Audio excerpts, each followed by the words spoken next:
दोस्तों, आज हम आपको बताएंगे कि चैत्र नवरात्रि का व्रत किन महिलाओं को नहीं रखना चाहिए, अन्यथा यह पाप का कारण बन सकता है।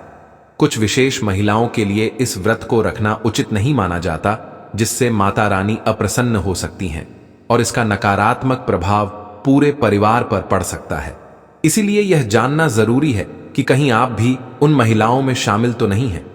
भक्तों, आपको बता दें कि इस वर्ष 2025 में चैत्र नवरात्रि 30 मार्च से 6 अप्रैल तक मनाई जाएगी। इस दौरान मां भगवती की विशेष पूजा अर्चना की जाएगी। कलश स्थापना का शुभ मुहूर्त 30 मार्च को सुबह 6:13 से 10:22 तक है। नवरात्रि का समापन 6 अप्रैल को होगा और उसी दिन व्रत का पारण किया जाएगा।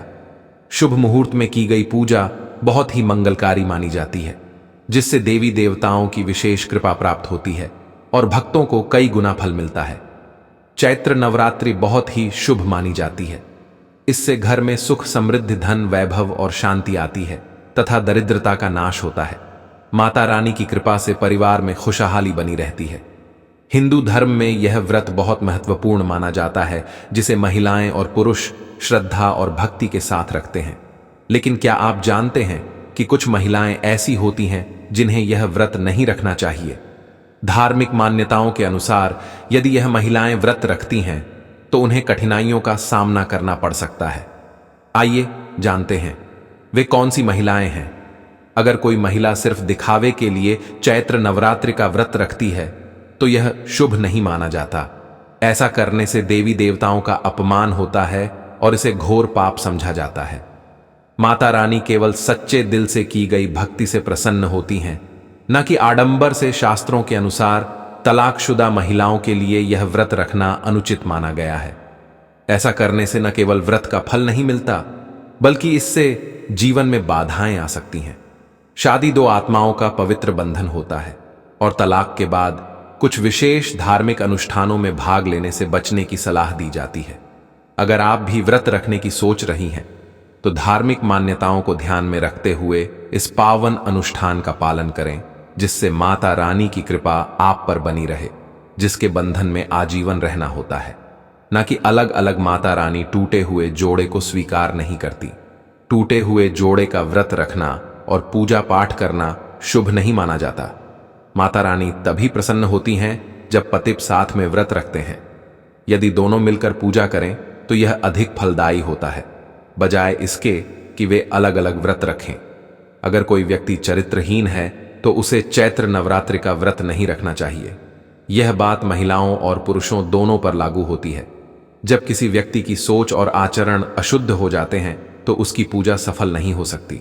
ऐसे लोगों के लिए यह व्रत लाभकारी नहीं होता। अगर आपको बार बार गाली देने की आदत है तो इसे जल्द से जल्द छोड़ देना चाहिए। माता रानी को प्रसन्न करना है तो घर में लड़ाई झगड़ा बंद करना होगा। जिस घर में क्लेश होता है वहां देवी का वास नहीं होता। व्रत के दौरान मीठे और मधुर वचन बोलना चाहिए। कठोर और कड़वे शब्द बोलने से माता सरस्वती का भी अपमान होता है, जिससे व्यक्ति पाप का भागी बन जाता है। आपकी जानकारी के लिए बता दें कि चैत्र नवरात्रि के दौरान माता रानी 9 दिनों तक घर में विराजती हैं। इसीलिए घर का माहौल हमेशा सकारात्मक बनाए रखना चाहिए और ब्रह्मचर्य का पालन करना चाहिए। तभी माता रानी आपके घर में 9 दिन निवास करेंगी। अगर आपको कोई गंभीर बीमारी है, जैसे शुगर, दिल की बीमारी, उच्च रक्तचाप, कमजोरी या चक्कर आने की समस्या, तो व्रत ना रखना ही बेहतर होगा। स्वास्थ्य के प्रति लापरवाही करने से अनहोनी हो सकती है, इसलिए सतर्क रहना आवश्यक है। मासिक धर्म के दौरान व्रत नहीं रखना चाहिए, क्योंकि इस दौरान शरीर अशुद्ध माना जाता है और पूजा पाठ वर्जित होता है। जो महिलाएं अपने पति का सम्मान नहीं करती, उन्हें यह व्रत नहीं रखना चाहिए। माता दुर्गा ऐसी महिलाओं की पूजा स्वीकार नहीं करती और यह घोर पाप माना जाता है। चैत्र नवरात्रि बस कुछ ही दिनों में आने वाली है। 30 मार्च से नवरात्रि प्रारंभ हो जाएगी। हम आपको एक ऐसी चीज के बारे में बताएंगे जिसे घर में लाने से सकारात्मक ऊर्जा का वास होता है और धन समृद्धि बढ़ती है। इस वस्तु को घर में रखने से माता रानी प्रसन्न होती हैं और घर में सुख शांति बनी रहती है। चैत्र नवरात्रि के दौरान 16 श्रृंगार का सामान घर में लाना बहुत शुभ माना जाता है। इसे घर के मंदिर में रखने से जन्म जन्मांतर की गरीबी मिट जाती है और माता दुर्गा की कृपा सदैव बनी रहती है। पूरे वर्ष माता रानी की कृपा आप और आपके परिवार पर बनी रहती है। शास्त्रों में बताया गया है कि चैत्र नवरात्रि के दौरान 16 श्रृंगार का सामान घर के मंदिर में रखना बहुत शुभ और मंगलकारी माना जाता है। यदि आप अपने घर में माता रानी का आसन स्थापित कर रहे हैं तो वहां 16 श्रृंगार का सामान अवश्य रखें। ऐसा करने से माता दुर्गा की कृपा हमेशा बनी रहती है। अब जानते हैं कुछ ऐसी चीजों के बारे में जिन्हें चैत्र नवरात्रि में घर लाना शुभ होता है। सोना, चांदी या तांबे के सिक्के घर के मंदिर में रखना बहुत शुभ माना जाता है। शास्त्रों के अनुसार इन धातुओं से बनी चीजों को नवरात्रि के 9 दिनों तक मंदिर में रखने से इसका फल कई गुना बढ़ जाता है। इसलिए माता रानी की कृपा पाने के लिए सोने, चांदी या तांबे के सिक्के मंदिर में जरूर रखें। इससे देवी बहुत प्रसन्न होती हैं। शंख और गंगा जल का सनातन धर्म में बहुत बड़ा महत्व है। शास्त्रों के अनुसार जिस घर के मंदिर में शंख नहीं होता वहां देवी देवताओं का वास नहीं होता। नियमित रूप से शंख बजाने से सकारात्मक ऊर्जा प्राप्त होती है और नकारात्मकता दूर होती है। इससे धन की देवी मां लक्ष्मी भी प्रसन्न होती हैं। इसके साथ ही जिस घर के मंदिर में गंगा जल नहीं होता वह अपवित्र माना जाता है। यदि गंगा जल उपलब्ध ना हो तो किसी तीर्थ स्थल का पवित्र जल लाकर मंदिर में रखें। मोरपंख को मां सरस्वती का प्रिय माना जाता है। चैत्र नवरात्रि के दौरान इसे घर के मंदिर में रखने से कई लाभ होते हैं। विशेष रूप से नवरात्रि में मोर पंख रखने से मां दुर्गा प्रसन्न होती हैं और घर में सकारात्मक ऊर्जा का संचार होता है। अब बात करते हैं उन चीजों की जो नवरात्रि में माता रानी को अर्पित नहीं करनी चाहिए। नारियल को हिंदू धर्म में सुख, समृद्धि, धन, श्रद्धा और सम्मान का प्रतीक माना जाता है। इसे श्रीफल भी कहा जाता है और हर शुभ कार्य में इसका विशेष महत्व होता है। माता रानी के पूजन में भी नारियल का उपयोग किया जाता है, विशेष रूप से कलश स्थापना में। लेकिन नारियल के सही प्रकार का चयन करना जरूरी है। पूजन में हमेशा पानी वाला या रेशों वाला नारियल ही अर्पित करें। कलश स्थापना के लिए साबुत नारियल का उपयोग करना चाहिए। नारियल कभी लटका हुआ या टूटा हुआ नहीं होना चाहिए, क्योंकि साबुत नारियल ही पूर्णता और पवित्रता का प्रतीक होता है। यह सुख, समृद्धि का प्रतीक माना जाता है और इसे श्रीफल कहा जाता है जो माता लक्ष्मी का प्रतीक होता है। चैत्र नवरात्रि में माता रानी के कलश की स्थापना करते समय रेशेदार और पानी वाला नारियल ही कलश पर स्थापित करना चाहिए। साथ ही यह ध्यान रखना जरूरी है कि नारियल को हमेशा कलश के ऊपर लेटाकर रखना चाहिए। घट स्थापना के समय नारियल को खड़ा करके नहीं रखा जाता। नारियल को लाल कपड़े में लपेटकर ही कलश पर स्थापित करना चाहिए। शास्त्रों के अनुसार जब नारियल को सही तरीके से रखा जाता है तभी व्रत और पूजन का पूरा फल प्राप्त होता है। महिलाएं माता रानी को नारियल अर्पित कर सकती हैं, लेकिन उन्हें नारियल तोड़ना नहीं चाहिए। शास्त्रों के अनुसार नारियल बीज रूप होता है और महिलाओं का शरीर भी सृजन का आधार होता है, इसलिए महिलाओं को नारियल तोड़ने से बचना चाहिए। अब बात करते हैं कुछ और पूजन संबंधी बातों की। माता रानी की पूजा में लौंग का विशेष महत्व होता है, लेकिन कई बार लोग इसमें गलती कर बैठते हैं। माता रानी को लौंग अर्पित करते समय उसमें घी भी चढ़ाना चाहिए। ऐसा करने से देवी बहुत प्रसन्न होती हैं और भक्तों को विशेष आशीर्वाद मिलता है। चैत्र नवरात्रि में माता रानी को तुलसी के पत्ते अर्पित नहीं करने चाहिए। शास्त्रों के अनुसार मां दुर्गा की पूजा में तुलसी पत्र का प्रयोग वर्जित है। तुलसी पत्र भगवान विष्णु और गणेश जी को अर्पित किए जा सकते हैं, लेकिन माता रानी को नहीं। इसके अलावा सफेद फूल भी माता रानी को अर्पित नहीं करने चाहिए। माता को लाल रंग के फूल अत्यंत प्रिय होते हैं, विशेष रूप से गुलाब और कमल के फूल। अगर आपके जीवन में धन की कमी बनी रहती है तो इसका कारण कुछ वास्तु दोष भी हो सकते हैं। वास्तुशास्त्र के अनुसार घर में थोड़ी सी भी वास्तु संबंधी त्रुटि जीवन पर गहरा प्रभाव डाल सकती है।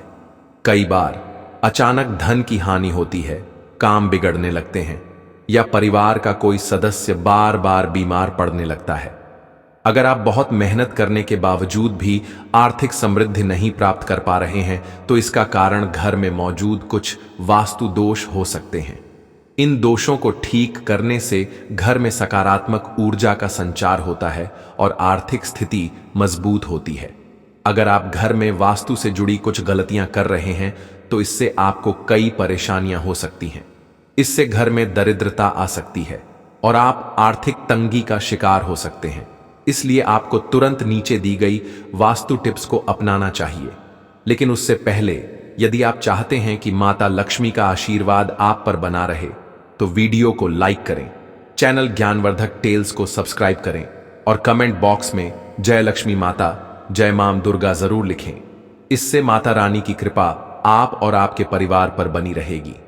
अब जानते हैं जरूरी वास्तु उपाय। वास्तु शास्त्र के अनुसार चैत्र नवरात्रि के दौरान रात के समय झाड़ू लगाना घर में दरिद्रता को आमंत्रित करता है।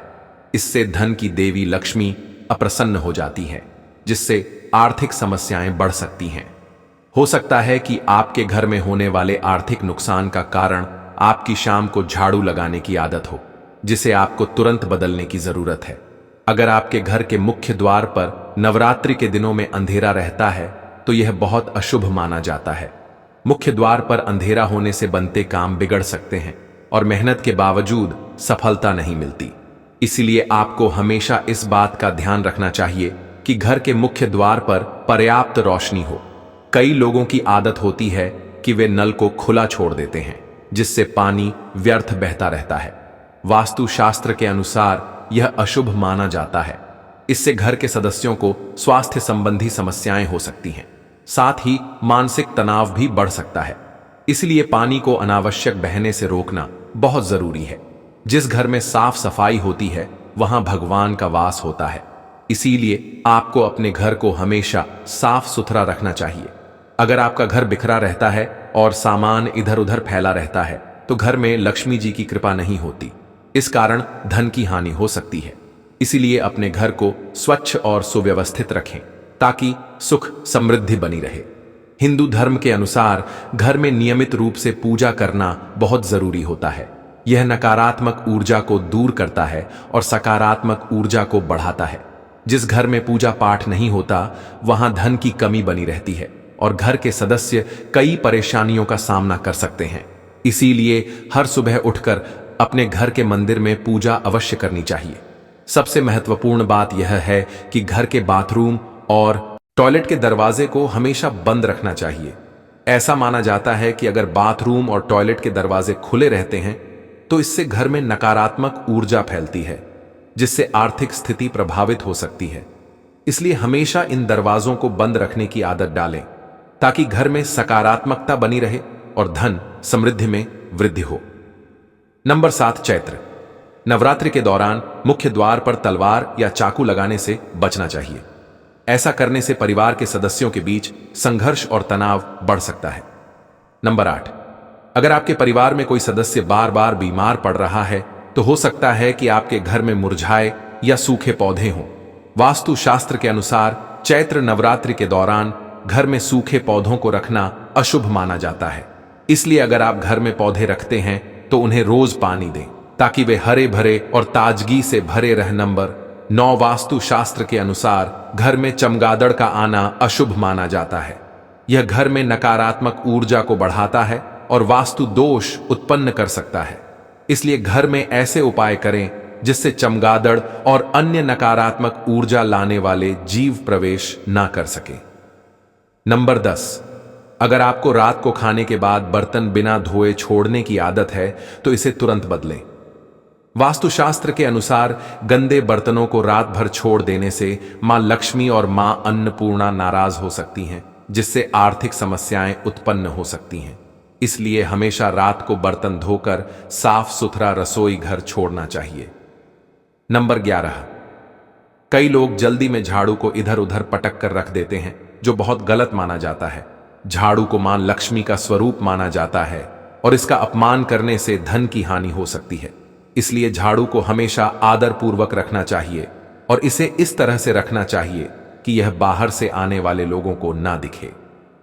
नंबर 12, कुछ लोगों की आदत होती है कि नहाने के बाद वे बाथरूम को गंदा छोड़ देते हैं, जिससे साबुन का पानी और गंदगी पड़ी रहती है।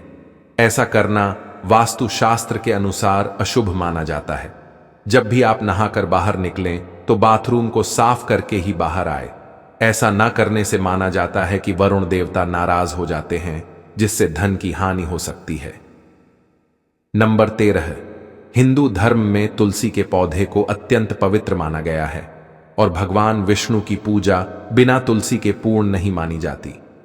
यदि आप चाहते हैं कि आपके घर में धन समृद्धि बनी रहे और कभी पैसों की कमी ना हो, तो चैत्र नवरात्रि के दिनों में शाम के समय तुलसी के पौधे को स्पर्श ना करें। ऐसा करना अशुभ माना जाता है और इससे मां लक्ष्मी अप्रसन्न हो सकती हैं। मान्यता है कि जिस घर में तुलसी के पौधे की पवित्रता का ध्यान नहीं रखा जाता, वहां से मां लक्ष्मी रूठ कर चली जाती हैं।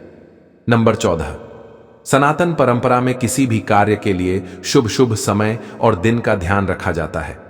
धर्मशास्त्र के अनुसार शाम के समय बाल और नाखून काटना अशुभ माना जाता है। जो व्यक्ति इस नियम को नजरअंदाज करता है, उसके घर से मां लक्ष्मी नाराज होकर चली जाती हैं और उसे आर्थिक परेशानियों का सामना करना पड़ सकता है। नंबर 15, ज्योतिष शास्त्र के अनुसार किचन में रखी चीजों का आपकी किस्मत से गहरा संबंध होता है। हल्दी का संबंध बृहस्पति से और दूध का चंद्र ग्रह से होता है। इसी तरह नमक और चीनी जैसी चीजें किसी को उधार देने से बचना चाहिए। ऐसा माना जाता है कि इन चीजों को उधार देने से मां लक्ष्मी की कृपा कम हो सकती है और धन की हानि हो सकती है। नंबर 16, अगर आप अपने कपड़े, चप्पल, जूते आदि चीजें घर में बिना व्यवस्थित रखे इधर उधर फेंक देते हैं, तो यह गलत आदत मानी जाती है। ऐसा करने से मां लक्ष्मी अप्रसन्न हो सकती है, जिससे घर में धन की कमी हो सकती है। नंबर 17, वास्तुशास्त्र के अनुसार घर में कोई भी टूटा हुआ शीशा, कांच या अन्य टूटी हुई वस्तु नहीं रखनी चाहिए। इससे घर में नकारात्मक ऊर्जा बढ़ती है और सकारात्मक ऊर्जा कम होने लगती है। नंबर 18, वास्तुशास्त्र के अनुसार घर में डस्टबिन रखने की सही दिशा होती है।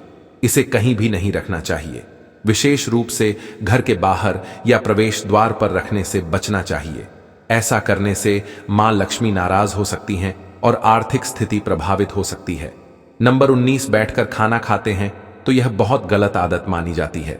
वास्तुशास्त्र के अनुसार इससे मां लक्ष्मी और मां अन्नपूर्णा नाराज हो सकती हैं, जिससे घर की आर्थिक उन्नति रुक सकती है।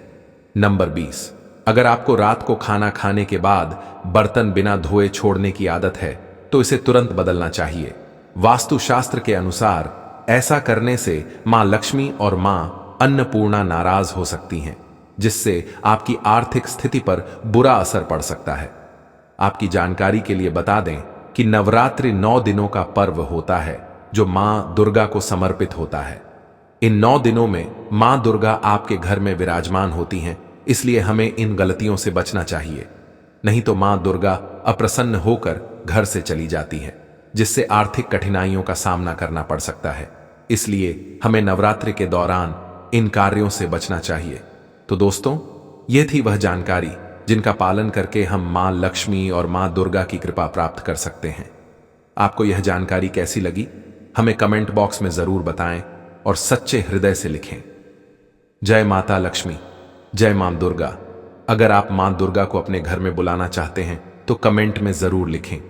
मां दुर्गा आपका हमारे घर में स्वागत है। इससे मां दुर्गा आपके घर जरूर आएंगी और अपना आशीर्वाद प्रदान करेंगी। अगर आप चैनल पर नए हैं तो ज्ञानवर्धक टेल्स को सब्सक्राइब जरूर करें, ताकि इसी तरह की ज्ञानवर्धक जानकारी आपको नोटिफिकेशन के माध्यम से मिलती रहे। वीडियो के अंत तक बने रहने के लिए धन्यवाद दोस्तों। मिलते हैं अगली वीडियो में, तब तक के लिए नमस्कार।